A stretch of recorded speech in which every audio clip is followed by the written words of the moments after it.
नमस्कार, स्वागत है आप सभी का। मैं हूं आपके साथ कुमार कुणाल धीरज। आप देख रहे हैं मुद्दा में आज बात करेंगे हिंदू पलायन की, योगी आदित्यनाथ साहब के बयान की। उन्होंने कहा है कि हिंदू पलायन अब कम हो गया है। क्या वाकई कम हो गया है, बंद हो गया है? ये हम इसलिए कह रहे हैं क्योंकि उत्तर प्रदेश के मुख्यमंत्री योगी आदित्यनाथ ने मुजफ्फरनगर में एक कार्यक्रम को संबोधित करते हुए बड़ा बयान दिया है। उन्होंने अपने भाषण में कैराना और कांधला का जिक्र करते हुए कहा है कि पहले कुछ लोगों को लगता था कि ये दोनों जगहों से हिंदू परिवार पलायन कर रहे हैं, लेकिन अब स्थिति बदल गई है।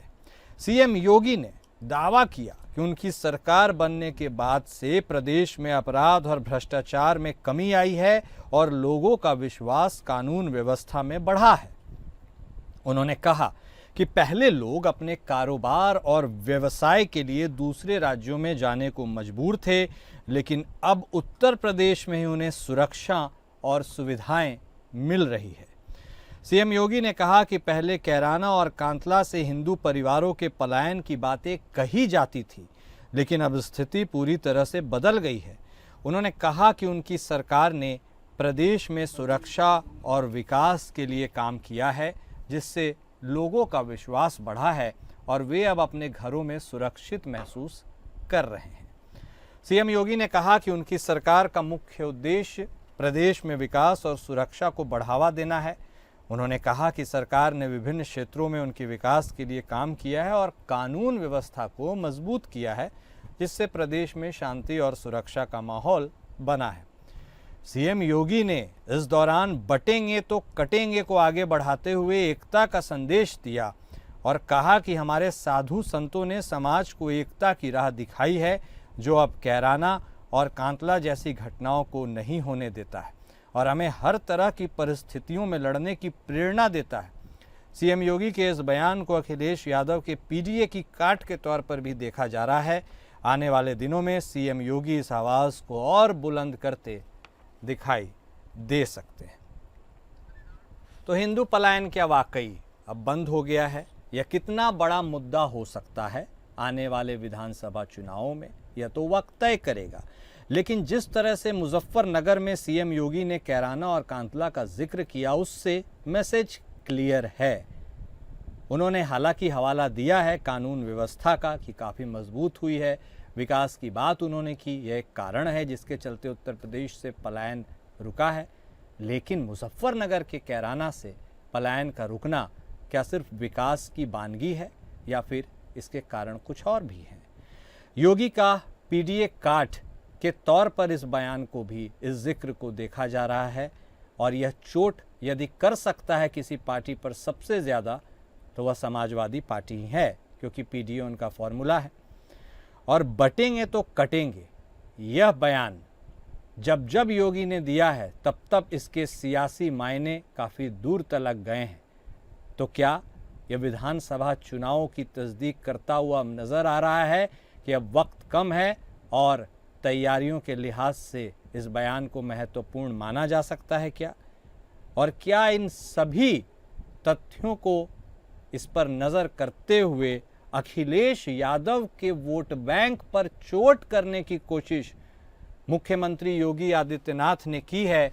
यह अपने आप में गौर करने वाली बात है, क्योंकि योगी आदित्यनाथ भी जानते हैं कि यदि पीडीए ए को 1 मिनट के लिए आप साइड भी कर दीजिए, तो यदि पी और डी साथ में आ जाए तो फिर रास्ता बहुत ही सुगम, आसान और विश्वास से भरा हुआ प्रतीत होता है।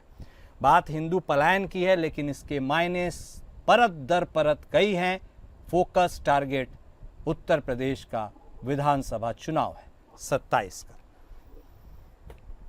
मुजफ्फरनगर में खास तौर पर कैराना का जिक्र किस ओर इशारा करता है? यह इस बात को भी दर्शाता है कि एक वक्त था जब हिंदू वहां से पलायन करने को मजबूर थे और अब वह यह कह रहे हैं कि हिंदू पलायन नहीं कर रहा है, सरकार के प्रति उसका विश्वास बढ़ा है।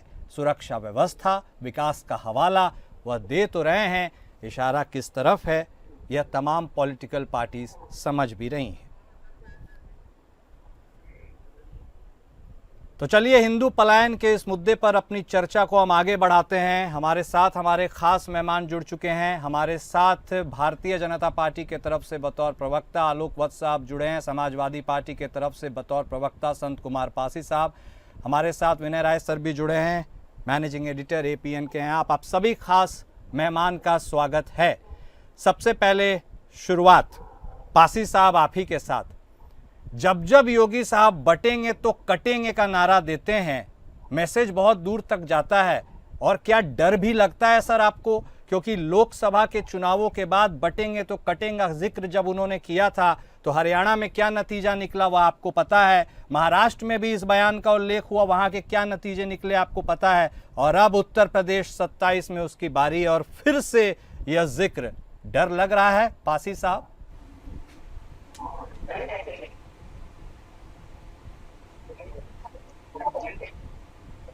पासी साहब आपकी आवाज थोड़ी अनम्यूट कीजिए सर, लगता है आप म्यूट पे हैं क्या?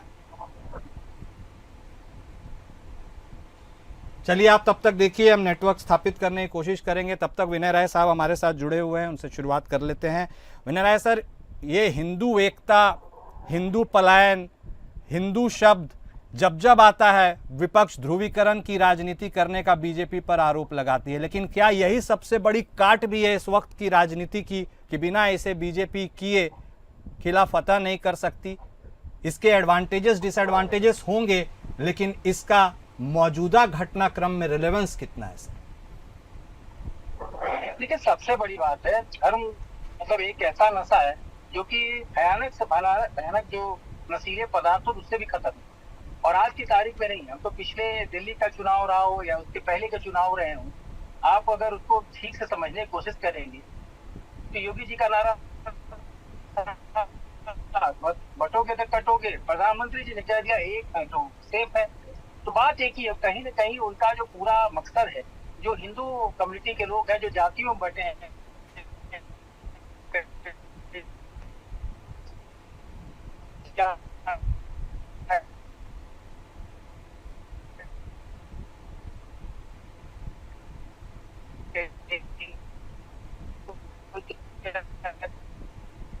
या तो कहीं कुशवाहा, कहीं SC OBC अपर, जाहिर सी बात है अगर को फायदा। तारीख में अगर आप देखें तो एक समय माइनॉरिटी का कोई होता था, लेकिन आज की तारीख में कोई नहीं। इसके पहले मुख्तार अब्बास नकवी, अटल जी के समय में सिकंदर वक्त हुआ करते थे। उत्तर प्रदेश में कम से कम 40 अली अभी हैं। तो लेकिन कोशिश तो कितनी इस बात को लेकर के है कि हम अपने कम्युनिटी को कहें कि हम ही जो है जो सनातन के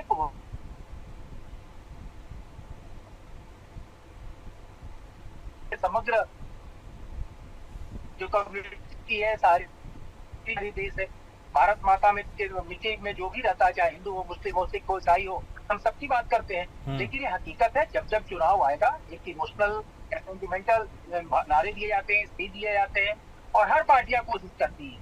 पीडीए भी तो वही था। पीडीए क्या है? पीडीए को बांट अपने पाले में मिलाया जाए।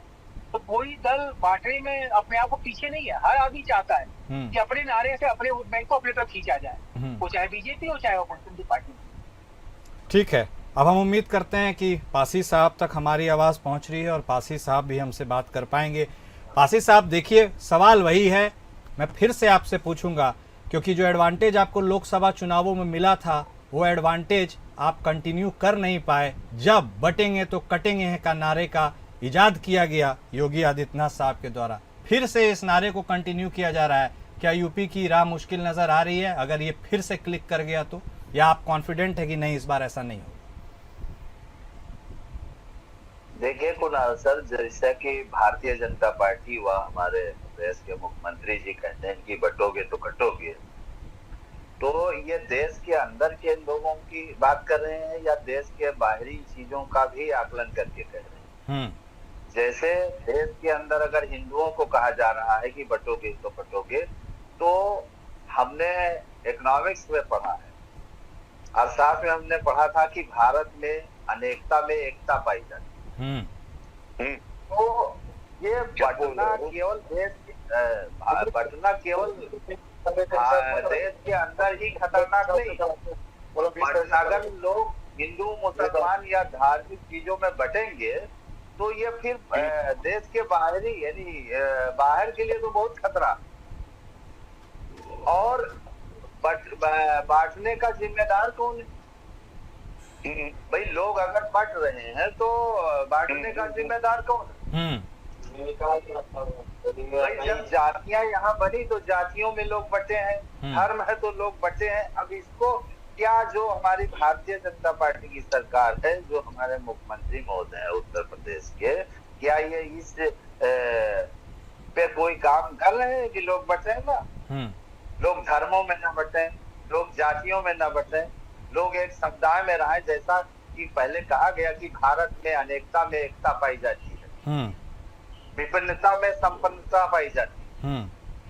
भारत को सोने की चिड़िया इसलिए कहा गया कि यहाँ कोई सोने की चिड़िया बैठी नहीं, लेकिन यहाँ प्राकृतिक संपदा प्रचुर मात्रा में हमारे देश में है, इसलिए कहा गया कि भारत सोने की चिड़िया है। बिल्कुल। और यहाँ कोई सोने की चिड़िया घोंसला बना के थोड़ी रह रही है। तो ये लोग स्थिति जो बीजेपी के भारतीय जनता पार्टी के लोग हैं, ये स्थिति स्पष्ट नहीं करते, साफ बात नहीं करते कि ये बटोगे तो कटोगे। देश के अंदर की बात कर रहे हैं या केवल हिंदुओं के लिए बात कर रहे हैं, या देश के बाहर की चीजों को बाहर के लिए देश कितना कमजोर होगा बटने पे, धार्मिक धर्म में जातियों में बटने पे कितना कमजोर होगा। सारे पहलुओं पे विचार करके कहना चाहिए ना, केवल वोट बैंक को देखते हुए इस तरीके के एक विशेष समुदाय को अपने पक्ष में लाने के लिए ऐसा कहना मेरे हिसाब से तो गलत। चलिए ठीक है पासी साहब, डर और साहस को एक मिनट के लिए साइड रख दीजिए, मुद्दे की बात कर लेते हैं। उन्होंने कहा है कि पलायन रुक गया है अब हिंदुओं का, मुजफ्फरनगर के जो कैराना और कांतला की बात कर रहे हैं। आपको लगता है कि पलायन कभी कोई मुद्दा था? क्योंकि इशारा आप ही की सरकार के तरफ होता है कि आपके वक्त हिंदू वहां से पलायन करने को मजबूर थे। क्या आपको टारगेट किया जाता था या वाकई ऐसा था? क्योंकि उन्होंने कहा है लगता था कुछ लोगों को, तो ऐसे में आपको टारगेट किया जाता था, जमीनी हकीकत थी? आपको लगता है अब जो कह रहे हैं एकदम स्पष्ट कह रहे हैं, अब तो ऐसा कुछ है ही नहीं? देखिए सर, कुणाल सर, जो मैं जमीन पे देख रहा हूँ वो पलायन बहुत दिन से, जब से हमारा देश आजाद हुआ और कांग्रेस की सरकार बनी इस देश में, तब से सरकारें यही प्रयास करती रही हैं कि गांव के लोगों का पलायन शहरों के तरफ ना हो, लेकिन कोई सरकार नहीं रोक पाई। गांव में लोगों को कोई सुविधा मुहैया नहीं हो पाया, कृषि के लिए कोई ऐसा कार्य नहीं कर पाई कोई सरकारें कि जिससे गांव के लोग वहां रुके। उनका पलायन आज तक होता है शहरों की तरफ। इसी तरीके से जो हमारे मुख्यमंत्री जी कह रहे हैं, पलायन ये नहीं रोक सकते। पलायन छोड़िए, हिंदू पलायन, हिंदू पलायन कह रहे हैं वो। जी वो चाहे हिंदू पलायन हो चाहे मुस्लिम पलायन हो। मैं एक बार कह रहा हूँ, मैंने इकोनॉमिक्स में पढ़ा है कि शोषण हमेशा बहुसंख्यक अल्पसंख्यक का करता है, धनी निर्धन का करता है, अन्यथा निर्धनता का करती है। जो शक्तिशाली होता है वो अपने से कमजोर का शोषण करता है। लेकिन ये लोग तो उल्टा पाठ पढ़ा रहे हैं ना। एक मुस्लिम पे 4 हिंदू है, फिर भी मुसलमानों से ही हिंदुओं को, मुसलमान हिंदू वही। ठीक है, मैं समझ गया पाजी साहब के मतलब। वत्स साहब आप भी हमारे साथ अब जुड़ चुके हैं, स्वागत है आपका भी। वत्स साहब, पलायन आप इस्तेमाल करते तो ठीक लगता, समावेशी अप्रोच रहता। जब आप हिंदू पलायन वर्ड टर्मिनोलॉजी यूज करते हैं और विपक्ष आप पर ध्रुवीकरण की राजनीति का आरोप लगाता है, तो इसमें कुछ गलत है क्या? पलायन तो जनरल होता है, हिंदू मुसलमान भी स्पेसिफिक करना क्या दर्शाता है? देखिए, एक चीज आपको स्पष्ट बता दूं, बताइए। इतिहास साक्षी है कि जो पलायन हुआ है वो हर जगह से हिंदुओं का ही हुआ है। चाहे कश्मीर में ले लीजिए, चाहे वेस्ट बंगाल में ले लीजिए, और अब कुछ दिनों पूर्व उत्तर प्रदेश में कैराना में और एक और जगह है वहां जो हुआ, तो वो हिंदुओं को ही भागना पड़ा। तो जहां हिंदू बहुसंख्यक है वहां से इतिहास नहीं दर्शाता है कि वहां से मुसलमानों को पलायन करना पड़ा। लेकिन जहां पर मुस्लिम बहुसंख्यक है और अगर वो कोई इस तरीके का उपद्रवी हरकत करते हैं तो मजबूरन हिंदुओं को वहां से पलायन करना पड़ता है। और मैंने दो तीन एग्जाम्पल आपको दिए, वो मुझे लगता है ये यथार्थवादी चीजें हैं, ऐसा हुआ है। तो आप कह रहे हैं कि मुसलमानों को संरक्षण देती थी समाजवादी पार्टी, इसलिए वो उपद्रव करते थे? इसमें कोई शक है क्या? अच्छा। ये अकाट्य सत्य है। हाँ।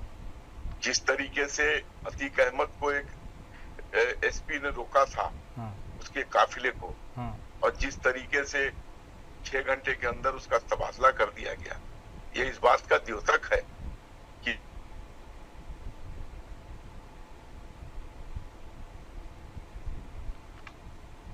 वत्स साहब की आवाज़ आने में थोड़ी परेशानी हो रही है, मगर देखते हैं उसको। विनय राय साहब हमारे साथ जुड़े ही हुए हैं।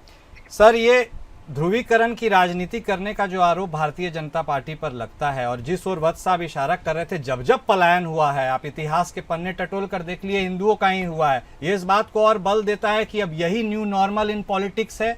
बात अब हिंदू और मुसलमान के इर्द गिर्द ही घूमेगी, विकास तो सिर्फ सपोर्ट स्टाफ की तरह नजर आएगा।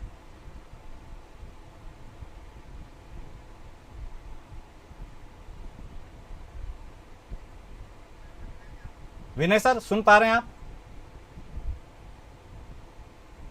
हाँ बताइए, क्या जी, कर रहे हैं? जी सर, मैं ये पूछ रहा था कि अब जिस तरह से हिंदू और मुस्लिम के हुई लेकर के बात चलती है चुनावी फिजा में, तो अब this is the new normal in politics क्या, और विकास सिर्फ सपोर्ट स्टाफ की भूमिका में नजर आएगा अब? नहीं, नारे तो हमेशा विकास के लिए दिए जाएंगे। हाँ। विकास पर ही हमारी राजनीति आधारित है, विकास को ये प्राथमिकता पर रखते हैं, विकास के चलते ये वोट मांग रहे हैं अपने काम के बाद। इसीलिए जो भी सरकार होती है अपने सालाना रिपोर्ट भी पेश करती है कि हमने क्या क्या वेलफेयर की स्कीम चलाई, किस तरह से हमने उसको इम्प्लीमेंट किया। लेकिन ये भी हकीकत है, बदले परिप्रेक्ष्य में, चाहे वो 89 के बाद मंडल कमीशन की बात आई हो, चाहे उसके बाद मंडल के बदले कमंडल की बात आई हो, ऐसा नहीं है। हर पार्टियां अपने हिसाब से सियासत करती हैं और जिसमें उनको ज्यादा बेनिफिट लगता है उस तरह के भाषण देती है। कई जगह लुभावने नारे दिए जाते हैं, गिफ्ट ऑफर किए जाते हैं। याद करिए कि जिस तरीके से साउथ में कैंपेन होता था कि मंगलसूत्र टीवी तक ऑफर किए जाते थे, तो जैसे वोटर मान जाए, जो उसको नारे सूट करे, उस तरीके से पॉलिटिकल पार्टियां उसको लुभाने का प्रयास करती है। चंद्रबाबू नायडू के विकास का सबसे बड़ा द्योतक माना गया, लेकिन क्या उनकी सरकार चली गई। अखिलेश यादव खुद उत्तर प्रदेश में कहते हैं कि भाई हमने उत्तर प्रदेश में बहुत विकास किया, आगरा से लेकर लखनऊ तक एक्सप्रेस वे बनाया, पूरा हमने एम्स लाया, वेदांता लेके आए, सैनिक स्कूल लेके आए, लेकिन मेट्रो को उन्होंने यूपी में संचालित कराया। लेकिन मसला वो सिर्फ काम नहीं है, काम के साथ साथ कैसे आप वोटर को आप इमोशनली कनेक्ट करते हैं, ये सबसे इम्पोर्टेंट चीज है। और जब तक आप कार्ड नहीं खेलते हैं तब तक आप कामयाब नहीं होते। पासी साहब, अब देखिए, आगे की राजनीति आपके लिए थोड़ी मुश्किलों भरी इसलिए भी है क्योंकि एक तो अब आप विपक्ष में बैठे हुए हैं लंबे समय से, दूसरा 80-20 वाला जो फॉर्मूला है वो भारतीय जनता पार्टी के पक्ष में बैठता है। ऐसे में आपको लगता है कि आप चुनौती दे पाएंगे? आपकी तो तैयारी हद से ज्यादा इफेक्टिव होनी चाहिए, तभी लड़ पाइएगा। क्या तैयारी कर रहे हैं इस बार? कैसे इस ध्रुवीकरण की राजनीति से पार पा पाइएगा? देखिए सर, जाति के आधार पर, धर्म के आधार पर लोगों को बांटने की राजनीति समाजवादी पार्टी ने न किया है, ना हम लोग करेंगे। हम भले सत्ता से कितना भी दूर रहें, कितने दिन भी दूर रहें, लेकिन इस तरीके की कोई राजनीति नहीं करेंगे लोगों को बांटने वाली।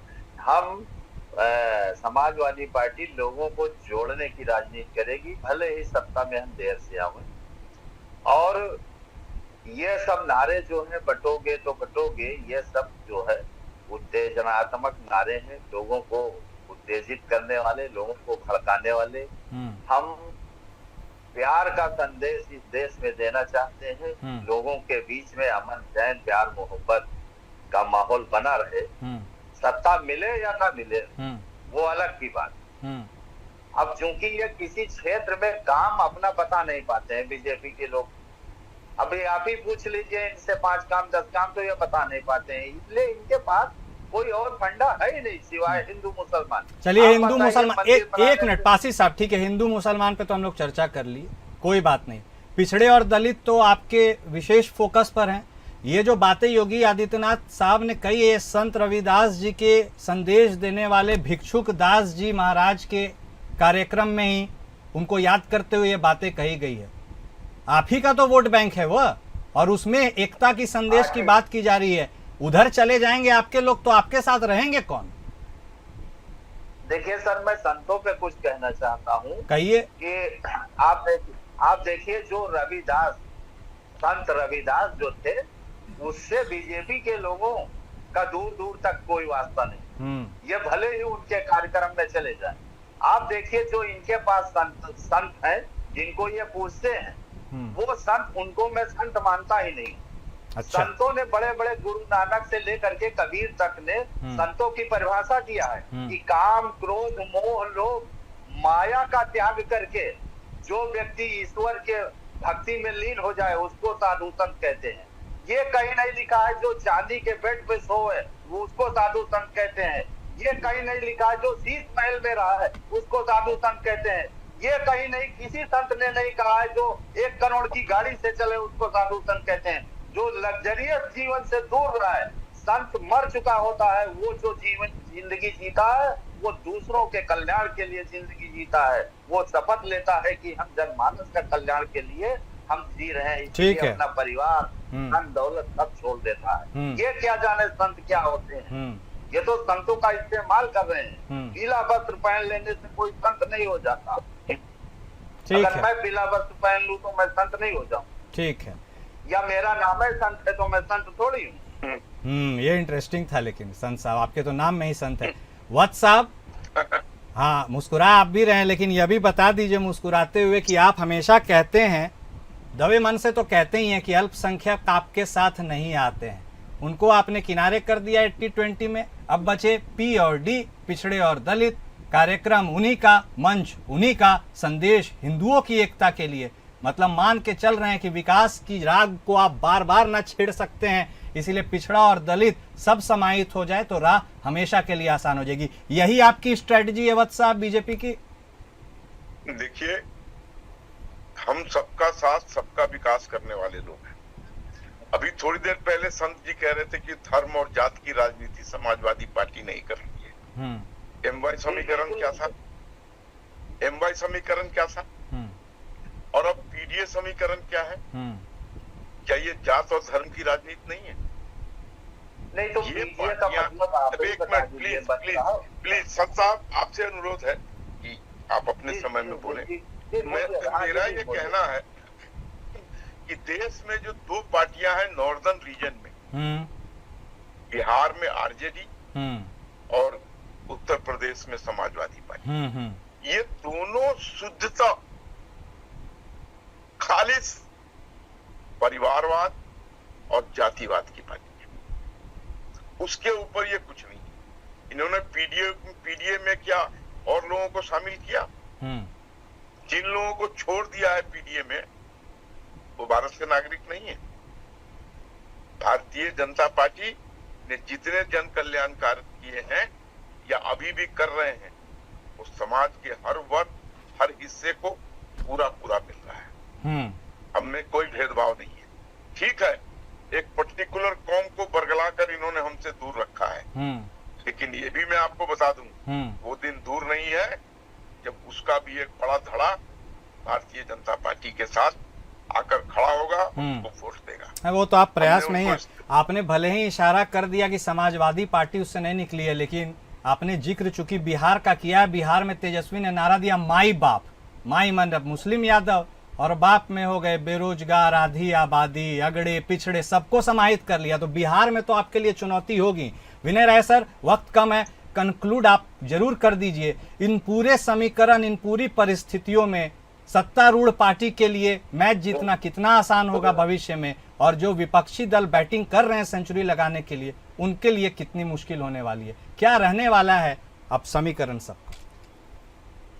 देखिए, कोई भी पॉलिटिकल पार्टी हो, जीत का मंत्र हर बार एक नहीं होता है। ओके। अगर एक फार्मूले से आप जीते हैं तो जरूर नहीं अगला फार्मूला भी उतना ही हिट हो। जैसे सबसे बड़ा एग्जांपल बीजेपी से ले लीजिए।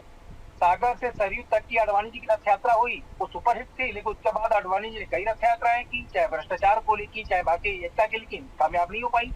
तो हर समय ना एक व्यक्ति का समय होता है ना एक मुद्दा काम करता है। अगर पीडीएफ फार्मूला से लोकसभा के चुनाव में इंडिया गठबंधन और सारी पार्टी को फायदा हुआ है, इसका मतलब ये नहीं कि विधानसभा में भी वही फार्मूला काम करेगा। इसलिए हर बार समीकरण बदलते हैं। चेहरा वही मोदी जी का है, पॉपुलैरिटी वही है, लेकिन इस बार लोकसभा में ऐसा नहीं दिखा पाया।